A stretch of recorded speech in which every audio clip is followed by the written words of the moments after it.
Video Game Hunter here, representing the console Xplosion, and today I am interviewing Glenda Filkenstein. Hello, Glenda. Now, yesterday you sold me a movie called The Perfect Copy. Yes, sir. Would you like to please explain to us what it's about? It's about a young woman who, upon the death of her mother, starts searching for who she believes is her birth father, and discovers her search leads her to Roswell, New Mexico, where she discovers that her father really wasn't her father. She was actually cloned and not born. So her mother had actually stolen her from World Med Labs, who's been cultivating human clones as lab rats. And she winds up being captured by the pharmaceutical company, again scheduled for termination and dissection. She manages to escape, and then it ends in the trial of the century: do clones have human rights? Yeah, it becomes very political, and we actually talked about this back in not seventh grade, my sophomore year in science, because we were talking about should we clone people just to harvest their organs? And I've been on debate kind of no, but to me it is still human to me, and that's actually a big debate on the whole movie actually. Yes, it is. I mean, I'm all for cloning an organ, like a heart or a lung or whatever, but to clone a whole human just for the purpose of harvesting, no. Yeah. And they also have the moral thing of, are they property as opposed to free citizens? Yeah, I remember that part. That was that's debatable. I was like, I won't say kind of is, but I was like, but then they're kind of living and breathing, again, humans. Yes. Now, how long it took you guys to make this movie? It took us about a year.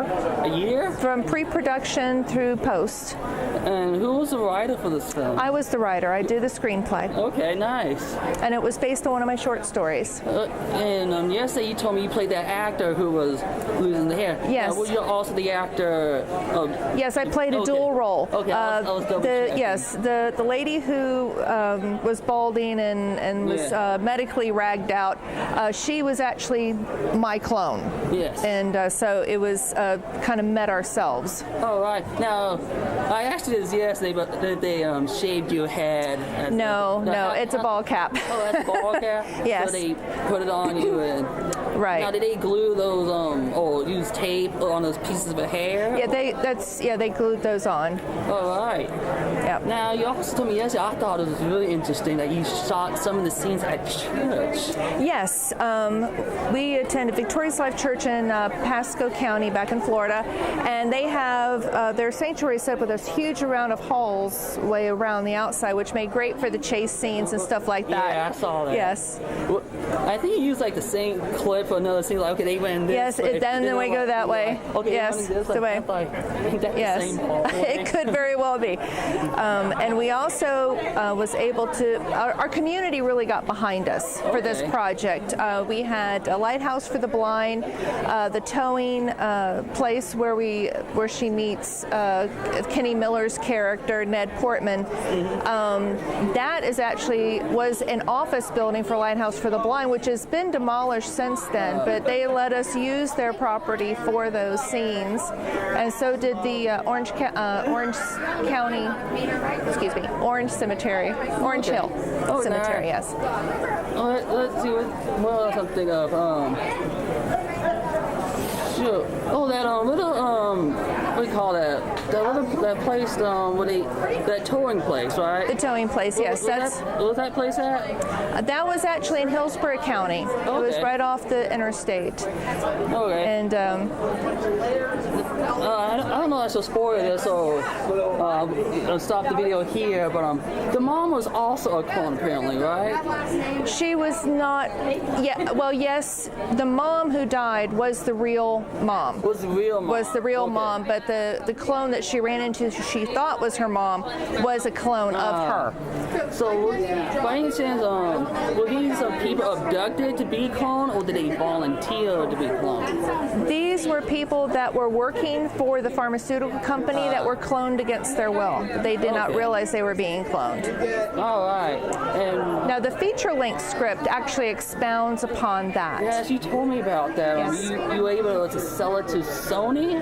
Well, it's sitting with with Sony. We have not gotten a offer yet, but it is currently sitting with Sony Studios. Our producer's rep. I really do hope you get a call back from Sony, because I thought to myself, this could be bigger, wider.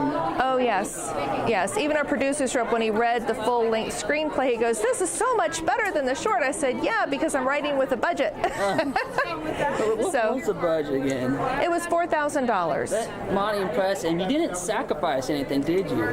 Not much. You know, we worked very hard, and like I said, we had a lot of support from the community. And at the Melbourne Independent Filmmakers Festival in Florida, where we were nominated for Best Dramatic Short, we were told we made a $100,000 film for that $4,000 budget. Nice. But, I'm glad you didn't have to sacrifice anything. I think you know the movie Clerks? Yes. Have you heard about the guy? He had to sell his comic book collection. He got insurance from his broken down van to make that movie. Yeah. There's a lot of stories like that out there for filmmaking. Those are the best stories that make the best films. Yes, and one of the things I just wanted to kind of tell, we even got cooperation from the Pentagon to make the film where they're taking her, they've abducted her, and she's being taken to the facility. Oh, okay. Those are actually the bout buildings of an old Avon Park bombing range. Oh. And we actually had to get permission from the Pentagon to film the exteriors of those buildings. I'm surprised you even got permission. Yes, they were very cooperative. It was very nice. Now, did they end up watching you while you filmed this, making sure you're not doing anything shady? No, they just set up the time, and they said we could go on this particular day, and we were able to go in and film, and we checked in with security, and then